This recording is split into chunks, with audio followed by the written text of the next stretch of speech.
Hello. Today we are going to talk about how to write an argumentative paper. I will walk you through the basic components and things to consider as you write your paper. Let's get started.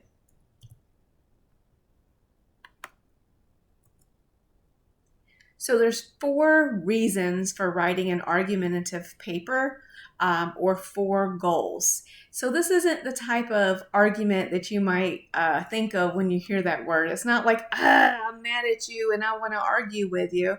It's not even an argument when you think about I believe one side of something and you believe the other side of something. It's really a debate, but a debate in the more academic or formal sense, in that this is a form of inquiry. This is where you might be trying to persuade or negotiate, and not even based on your own feelings or emotions all of the time. This is an academic skill of being able to provide the facts of one side of a situation versus the facts of another side of the situation. So there's really a removal of emotion to some degree.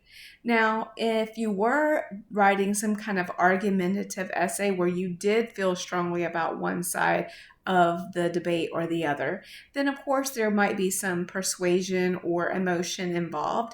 But this is really not what we probably have more in our modern sense of the world, where we think people are arguing.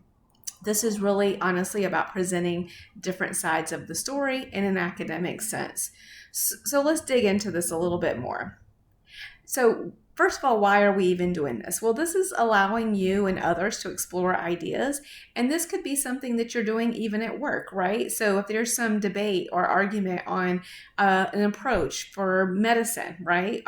What type of medical intervention might be appropriate? How quickly, how long, like a timing issue for a medical intervention. So not just the thing, but time, pace, intensity, staffing. These are all different ideas that we might explore from the argumentative perspective, where we're presenting different sides of a situation. So it's helping others to form their opinion, but we're really trying to remove some of the subjective sense out of it and provide the facts. And it can help resolve disagreements or make a decision. So first, if we're arguing to inquire, then as you see here, we're exploring a question and searching for the truth. So you might do this through discussions, and let me just move my face here out the way. You might do this through discussions or journaling or some type of exploratory writing. So there's an inquiry, right? We want to discover what we don't know about a situation. Might maybe not even come to a conclusion at first, but let's just unwrap something or unpack it so we can explore. Then there's arguing to convince, right? So we're using logic and evidence. It's not subjective. It's not just, I feel this way, so you should believe me. It's logic and evidence that's based on facts. And this is very common in academic writing. So for example, and you could use this also at work if you're writing an email or a white paper or a one-pager, or providing some information to a panel. You're essentially saying that this is what you should believe, this is what you could believe based on, these sets of facts. So this is the dosage of something, this is the pace, this is the intensity, this is the reason this medical intervention should be chosen as a first choice versus second choice. There's all types of real world uses of this as well. And then, a lot of times we're trying to motivate people, right? So we want to motivate action. So here's why this is important. And then underneath the subcategory, you really are leaning into the logic, right? So you're trying to make sense through those facts. Statistics are important, right? Examples, very clear reasoning, and again, going back to evidence. And then sometimes you're negotiating, so you're trying to reach an agreement. Maybe not it's all one way or the other, but maybe there's some type of negotiation or common ground and compromise. So when you're writing an argumentative essay, right? So we've talked about the reasons and what the purpose is and kind of the context, the framework of an argumentative writing would be, whether it's an essay or an email or a white paper or whatever it is, an article. But what are you doing for your essay, right? So first of all, you want to make sure you have a clear thesis, and we'll dig into each of these more. You want to have a logical structure.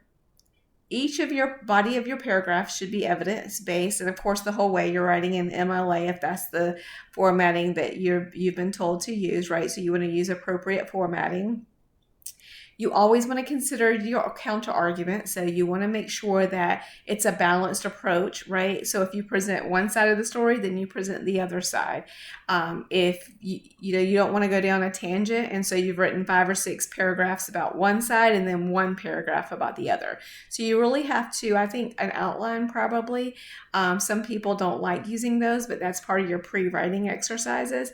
An outline really helps in an argumentative essay to make sure that you're staying balanced and fair and you have equity in your paper, right? So we're writing about these 1, 2, 3 things on this side and these same 1, 2, 3 things on the other side. That way you can present equal information, or at least have equity in the presentation of the information. So those counter arguments are important. And then of course you want to have a strong conclusion. So a strong introduction and a strong conclusion. In your introduction, you always want to hook the reader. I find it difficult to write introductions sometimes. Sometimes I write the body, then I write the closing, then I come back to the introduction. As long as you have a strong thesis statement, then you can write your entire paper. That full introductory paragraph can be contoured and written around that thesis. So as long as your thesis is strong, you should be able to write your entire paper. And remember that for your introduction, you're telling them what you're going to tell them. The body, you tell them. And then the closing is not new information. You just tell them what you told them. So what should a strong thesis statement include? Well, it should be debatable. Okay, if it's argumentative essay, there should be different sides, right, that's being presented. It should be specific and supported with evidence. And I'll move my face again so you can see this example. So I like this example because there's lots and lots of information out there on both sides. And just like with anything, there's research to support both sides. So it's not just like, well, let's just research it and then I'll decide the answer. There's research to support both sides of this. However, there are, there's still people that choose both sides. So here's a great thesis about a very common topic that should be familiar to most people. So that's the thesis. And then your body of the paragraph will contain, obviously, all of these different things. You have strong topic sentences, facts, explanation, and analysis, and then a smooth transition to the next idea.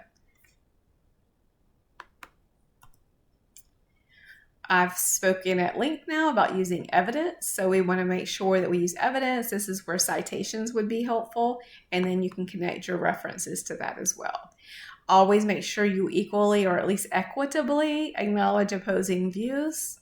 Explain why they're incomplete or flawed based on evidence or lacking evidence, maybe lacking facts. Sometimes it's not the evidence, it's the lack of evidence.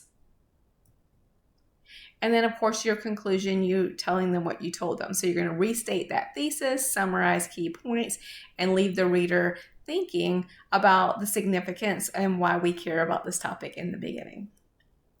So, of course, all the things that you are already told, whether, it's formatting, writing in a Word document, you should always use those things as you write your paper. Make sure you attend to all the instructions as far as in page length and things of that nature. Thank you.